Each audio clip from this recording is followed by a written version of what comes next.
Graça e paz, abençoados. Voltando aqui, o fim dos tempos, parte 4. Então, abençoados, no final da minha fala, na parte 3, eu falava para vocês que, lá no final da minha fala, eu falava para vocês que a palavra de Jesus que diz que assim como o relâmpago que sai do Oriente e se mostra no Ocidente, assim deverá ser a vinda do Filho do Homem. Vamos ver aqui, vamos ler aqui. Assim como o relâmpago que sai do Oriente e se mostra no Ocidente, assim deverá ser a vinda do Filho do Homem. Então, vamos ver aqui que Jesus, quando ele falou essa palavra, assim, porque assim como o relâmpago que sai do Oriente e se mostra no Ocidente, assim deverá ser a vinda do Filho do Homem. Aqui, ó, Mateus 24, no verso 27, diz assim: porque assim como o relâmpago, ó, ele faz uma comparação, temos que observar isso. Jesus aqui está usando uma comparação do que acontece com o relâmpago, né, do relampejar, quando acontece o seu relampejo, né? Então ele está falando, assim como o relâmpago, ele está comparando a vinda dele, a manifestação dele, como o do relâmpago. Ele diz assim, assim como o relâmpago, o que o relâmpago faz? Que ele sai do Oriente, ele se manifesta lá no Oriente, ele sai do Oriente, ele acontece lá no Oriente, de um lado, e ele resplandece, ele se mostra, ele reflete no Ocidente. O seu brilho, né, o seu raio reflete no Ocidente, do outro lado. O que é que Jesus, por que Jesus usou essa palavra Oriente e o Ocidente? Porque, de fato, o relâmpago, ele nasce, ele acontece no Oriente, ele sai do Oriente, ele acontece lá, o choque das nuvens, e então produz o relâmpago, né? A descarga ali produz o relâmpago. As nuvens carregadas, elas se chocam uma com a outra e bate. Tchum, daí tem aquele relampejar. Aquele relâmpago, ele nasce no Oriente e ele resplandece, ele responde no Ocidente. Jesus usa uma palavra Oriente e Ocidente, demonstrando também o acontecimento do tabernáculo. O tabernáculo, para nós entendermos, o tabernáculo, ele era colocado à frente do tabernáculo, aonde era o átrio. O átrio era a parte, o pátio da frente do tabernáculo, quando se fazia cabanas, né? A cabana que existia o lugar santo e o lugar santíssimo. Era em duas repartições. O lugar santo e o lugar santíssimo, representando a alma e o espírito. O lugar santíssimo representando a divindade, que é o Espírito de Deus, a manifestação de Deus, que é o espírito humano, da onde veio a vida, né? O lugar santíssimo. E o lugar santo representando a alma. E o átrio é a representação do corpo físico ou da vida física.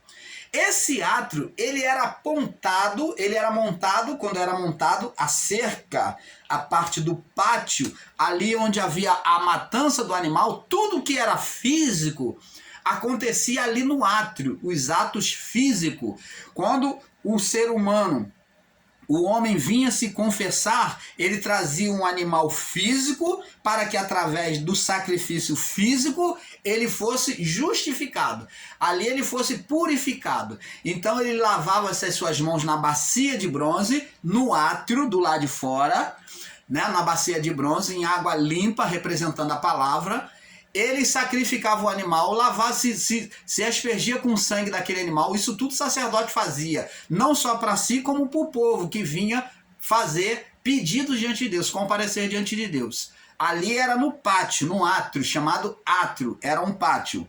E a cabana, o tabernáculo, onde existia duas repartições, o lugar santo e o lugar santíssimo, era um lugar que o homem não podia entrar sem estar purificado, sem passar pelo átrio. Então o átrio foi a representação física e ele era montado de frente para o Oriente. Ele só podia ser montado, o referencial dele ao ser montado pelos hebreus no deserto, aonde eles fossem focalizar o tabernáculo, quando eles andavam de um lugar para o outro, quando eles fossem montar o tabernáculo mais uma vez, eles tinham sempre que apontar para o Oriente. O átrio, a entrada do tabernáculo tinha que estar apontado para o átrio, para o Oriente.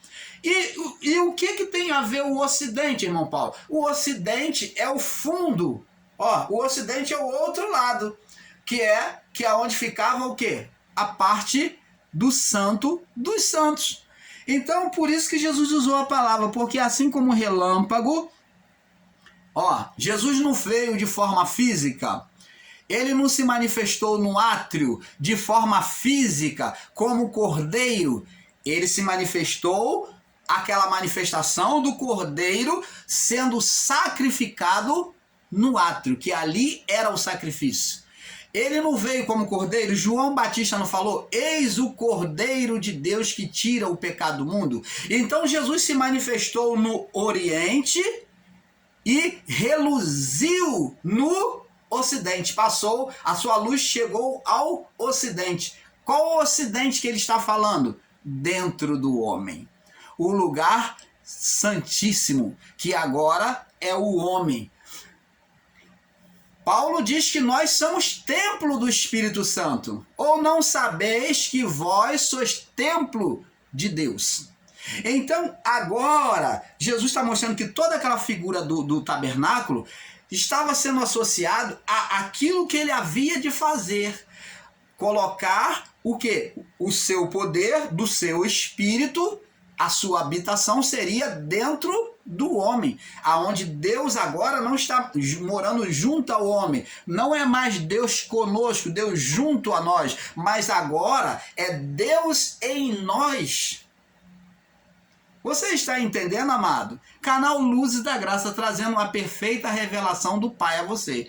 Então, agora o Cordeiro manifestado sobre o Oriente, sobre o átrio, na cruz ou no madeiro, ele agora saiu do átrio, que foi o madeiro, a representação do átrio, ele fez a representação física nele, cumpriu nele, né, no Oriente, e refletiu agora, ele iria refletir aonde agora? No Ocidente.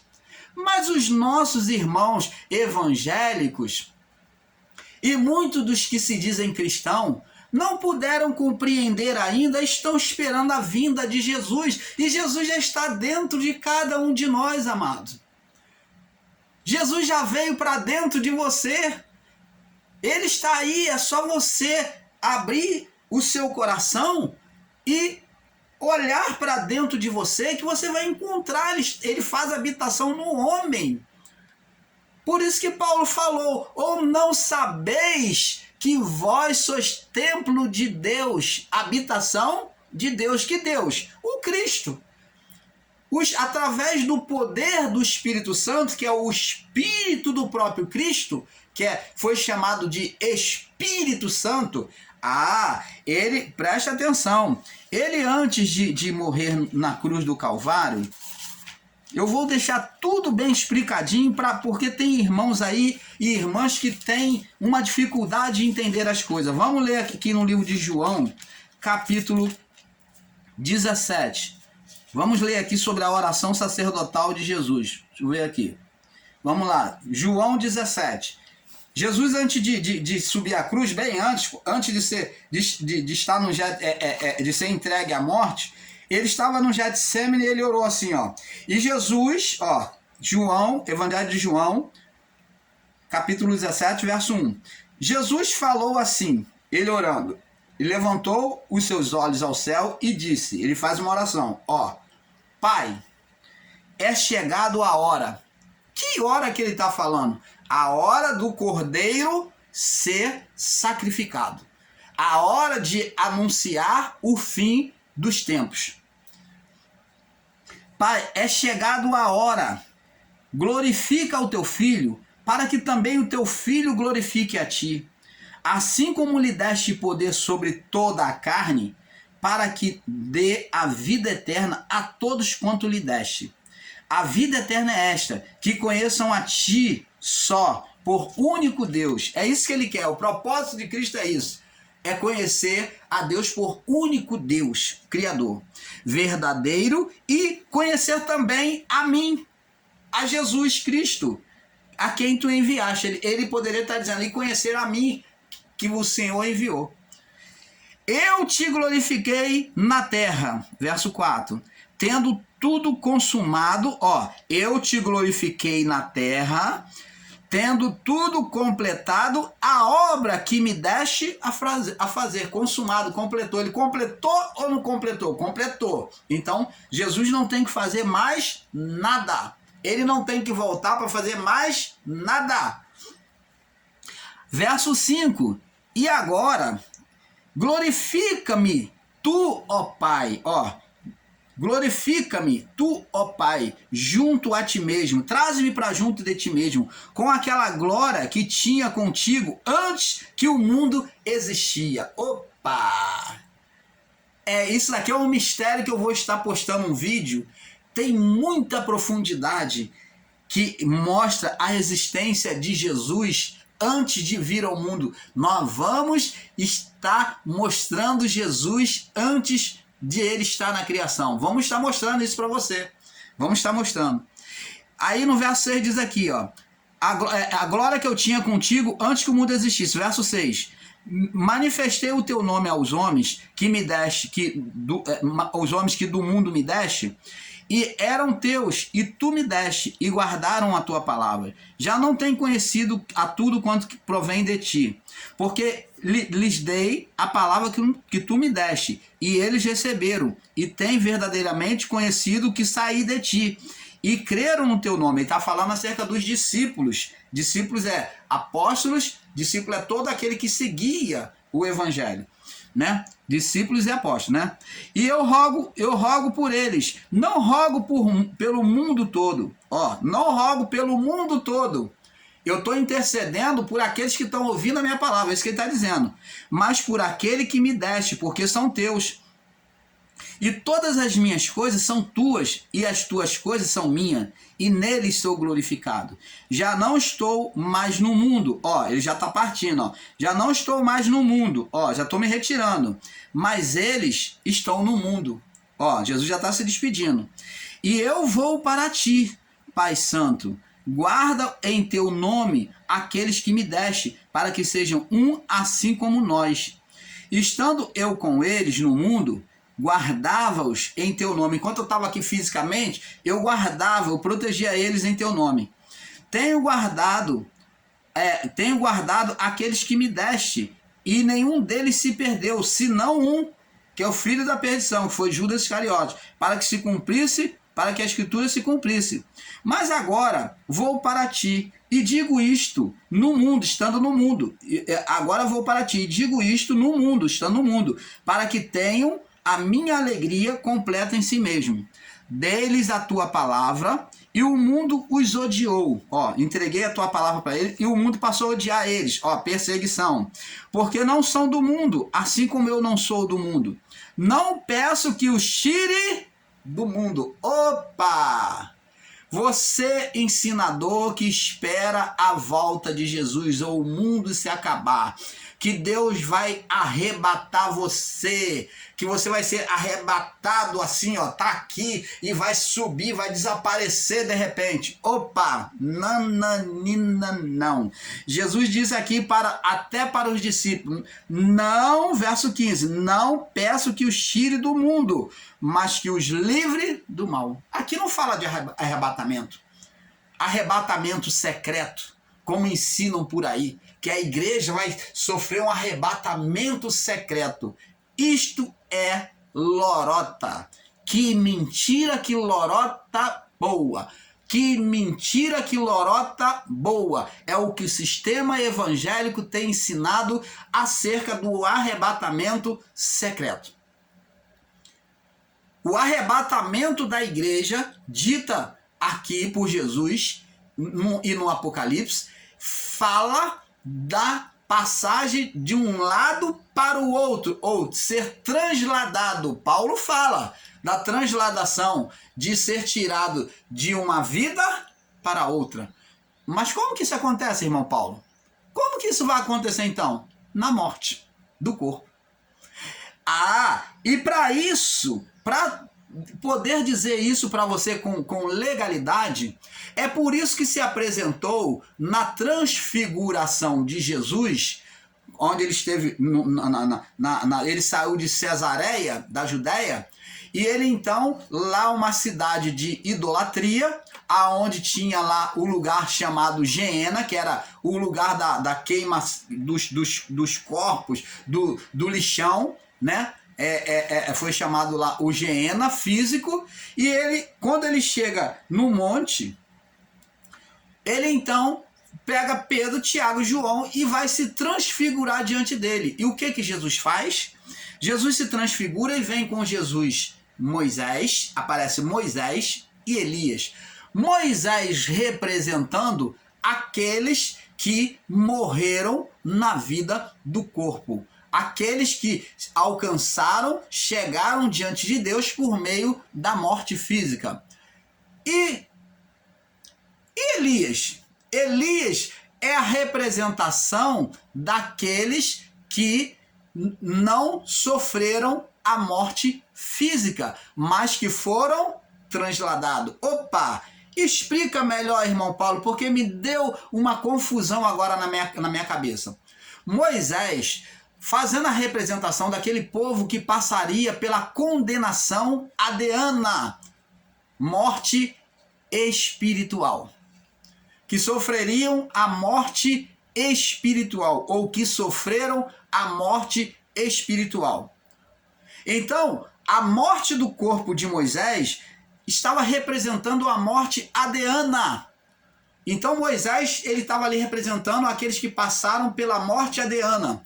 E Elias? Elias é a representação daqueles que não passariam ou não passaram pela morte adeana, mas que seriam transladados. Quem são esses? São os que vêm após a cruz. Os que estão após a cruz, os que vêm no período de Jesus, que recebem o evangelho de Jesus. Esses não sofreriam a morte adeana. E você, meu irmão que me ouve, você, minha irmã, você é uma representação do Elias na transfiguração. Você, não passamos pela morte adeana, porque foi tirado de nós essa condenação antes de nós virmos a existir nesta vida. Então, Jesus já tinha tirado essa condenação. Então, o que nós somos igual a Elias? Nós vamos passar na morte desse corpo, desta vida, vamos passar de um lado para o outro. Vamos ser, em outras palavras, transladado ou arrebatado. Então, a igreja seria arrebatada como? Justamente porque ela não passou pela morte adeana. Isso é arrebatamento, é não passar pela morte espiritual. Não passar pela primeira morte. Você está entendendo? Aonde na morte do corpo, a alma é transladada para o Criador. Você está entendendo, abençoado? Então, abençoado, grande é esse mistério. Então, é justamente isso, essa representação de Moisés e Elias na transfiguração, demonstra isso. Você está entendendo? Não peço, aqui diz aqui, João 17:15, não peço que o tire do mundo, mas que o livre do mal. Ninguém vai ser tirado do mundo assim, né, num arrebatamento secreto. Isso é mentira. Ele diz aqui no verso 16, não são do mundo, como eu não sou, do mundo não sou. Santifica-os na verdade, a tua palavra é a verdade. Assim como tu me enviaste ao mundo, eu também os enviei ao mundo. E por eles eu me santifico a mim. E por eles eu tenho santificado, eu tenho preparado a mim, para que também eles sejam santificados, na verdade, na palavra. Eu não rogo somente por esses, mas também por aqueles que pela tua palavra hão de crer em mim. Nós somos um desses. Nós que acreditamos no Evangelho somos esses. Estamos incluídos aqui nessa oração. Os que haviam de crer em Jesus. Para que todos sejam um, para que todos sejam um, como tu, ó Pai, és em mim e eu em ti. Assim também eles sejam um em nós, um só corpo. Para que o mundo creia que tu me enviaste, eu dei-lhe a glória que a mim me deste. Dei-lhe a glória, o poder que a mim lhe deste, para que sejam um como nós. Dei-lhe a glória, ou o poder que a mim você me deste, Pai. Então, o que é esse poder? O Espírito Santo, que vai ser passado. Ele já passou quando soprou sobre os discípulos, e agora o Espírito Santo vai fazer a habitação direta. E disse, para que sejam um como nós, eu neles e tu em mim, eu neles, eu dentro deles, Jesus voltou, e tu em mim, formando o quê? 3. O Pai, o poder, que é a representação do Cristo, que é o Espírito Santo, e a nossa alma, a nossa vida, formando 3, né? Como corpo, alma e espírito. Um corpo espiritual que vai ser feito na morte deste corpo. Eu, tu e tu em mim. E para que eles sejam perfeitos em unidades, para que o mundo conheça que tu me enviaste e que tens amado, e eles como tu tens amado a eles como tens amado a mim. Então, Jesus ele pede, ele roga ao Espírito Santo, né? Ele diz aqui,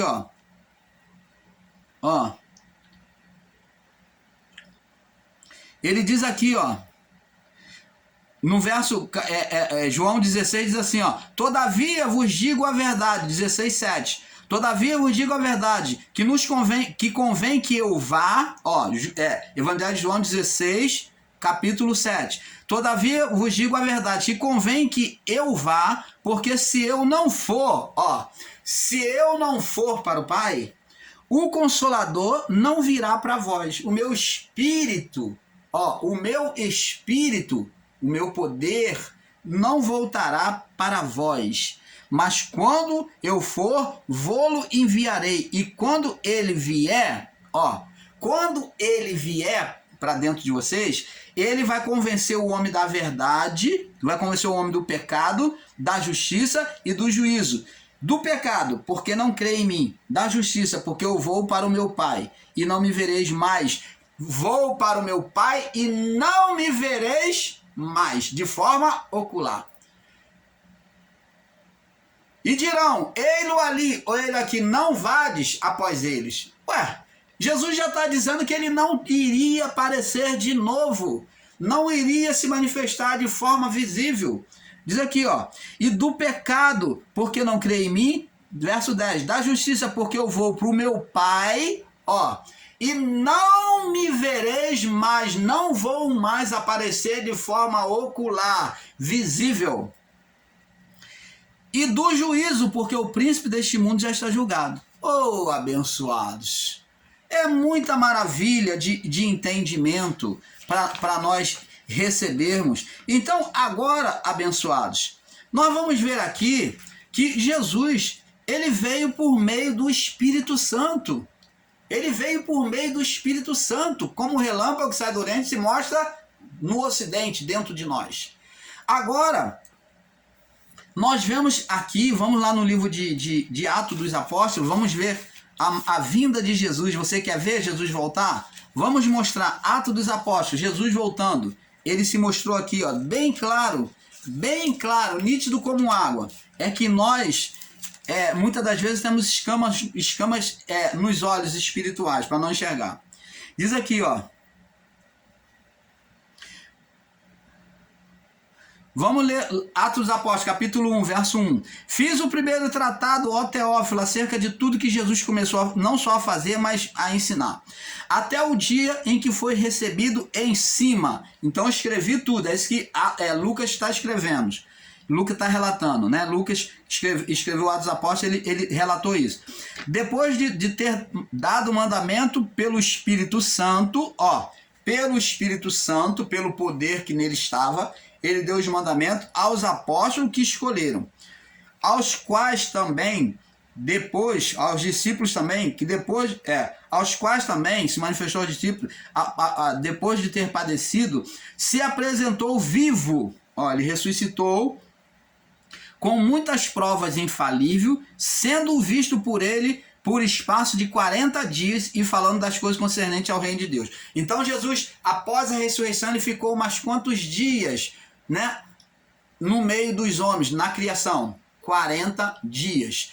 Ele fez ainda sinais, maravilhas, ele se mostrou ainda a muitos viram ele fisicamente.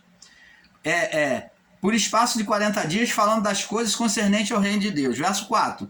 E estando com eles, determinou-lhe que não se ausentasse de Jerusalém, mas esperasse a promessa do Pai, que disse ele, de mim você ouviste. Quer dizer, eles já tinham recebido a instrução. Ele, no verso 5, diz assim, porque na verdade, João batizou com água. João batizou vocês com água. Mas agora é chegado o momento e vós sereis batizados com o Espírito Santo, com o poder de Deus, ou o poder do Cristo. Não muito depois daqueles dias, aqueles, pois, que haviam reunido, perguntaram-lhe dizendo, olha só a pergunta que os discípulos vão fazer. Senhor, restaurarás tu neste tempo a Israel? Então ele está perguntando aqui, fazendo a pergunta a Jesus, os discípulos, alguns, se vai haver a restauração, a mudança, na vinda dele vai haver a mudança de Israel, né? E disse-lhe, verso 7, não vos pertence saber os tempos ou a estação que o Pai estabeleceu o seu próprio poder. E existem irmãos aí, ensinadores, que quer tentar adivinhar a data da volta de Jesus. Falando de volta de Jesus, não compreenderam nem que Jesus já voltou e estão tentando matematicamente calcular a vinda de Jesus, sobre um entendimento errôneo. Mas recebereis, verso 8, mas recebereis poder, poder do Espírito Santo, que é o poder do Cristo, mas recebereis poder, que é o Espírito Santo, do Espírito Santo, que há de vir sobre vós, e ser-me-eis testemunha, tanto em Jerusalém, ao vocês receberem o Espírito Santo, vocês vão testemunhar, né? Vão me testemunhar tanto em Jerusalém, como em toda a Judéia e Samaria, e até os confins da terra, ou do mundo. Então, quer dizer que quando Jesus voltasse, ou quando o Espírito Santo viesse, ele iria testemunhar Jesus em todo o mundo. Então está se cumprindo com a palavra, diz que esse evangelho será pregado a todo mundo, e então virá o fim. Então bate. Esse evangelho do reino será pregado a todo mundo, e então virá o fim, o juízo. Então bate. Então, a vinda do Espírito Santo, vamos ver que é a manifestação do reino, ou da vinda de Jesus. Verso 9. Até os confins da terra, né? E recebereis poder do Espírito Santo, que há de vir sobre vós, ser meus testemunhas, tanto em Jerusalém como em toda a Judéia e Samaria, e até os confins da terra. E quando dizia isto, vendo eles, foi levado às alturas. E quando ele dizia isso, vendo eles, Jesus foi elevado às alturas. E uma nuvem o recebeu. Uma nuvem. Nuvem representa o juízo. Que após a manifestação do relâmpago no Oriente, vem uma nuvem. Essa nuvem agora representa o ocultar os acontecimentos, e vai vir juízo. Nuvem tem significado de juízo. Vendo foi elevado às alturas, e uma nuvem o recebeu, ocultando a seus olhos. Jesus, ele foi visto de forma visível nos céus? Não. E como é que se ensinam que Jesus vai voltar de forma visível? Aqui está dizendo que ele foi ocultado a partir das nuvens. Ninguém mais viu.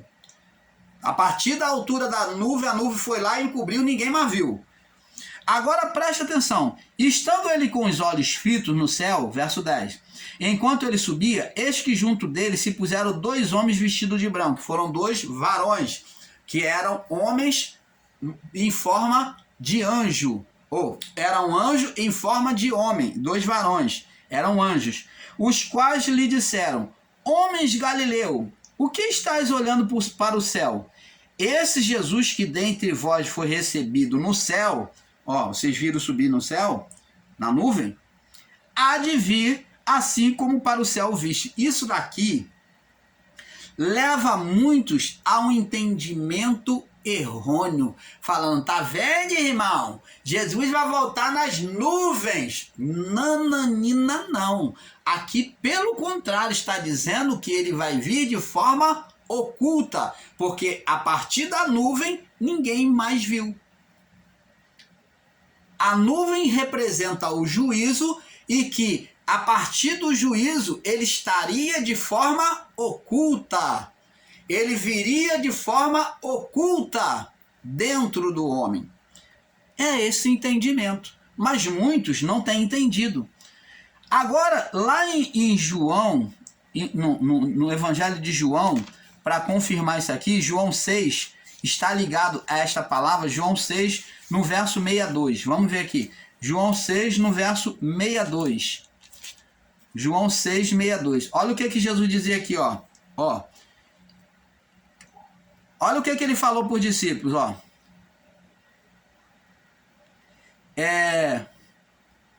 João 6, do verso 60 ao 62, diz aqui, ó. Muitos dos seus discípulos, ouvindo isso, disseram, dura esse discurso, quem pode ouvir? Sabendo, pois, Jesus em si mesmo que os seus discípulos murmuravam disso, disse-lhe, isto escandaliza-vos? Vocês estão se escandalizando com isso? É isso que ele está dizendo. Verso 62, é o nosso verso. Que seria, pois, se visse subir o Filho do Homem para onde primeiro estava? Que seria? Então aqui ele está falando que vocês, esse acontecimento dos discípulos ver Jesus subir, ele fala, o que seria se vocês me ver subir? Vocês vão poder entender isso? Vocês vão poder entender isso? É isso que ele está dizendo. Então, aí os anjos vêm dizer, porque este Jesus que dentre vós foi recebido no céu, há de vir como para o céu viste ir. Você está vendo? Agora, ele mandou os discípulos ficar todos reunidos em Jerusalém, ali no templo, né, próximo ao templo, não se ausentasse da cidade de Jerusalém. E então ali estavam os discípulos.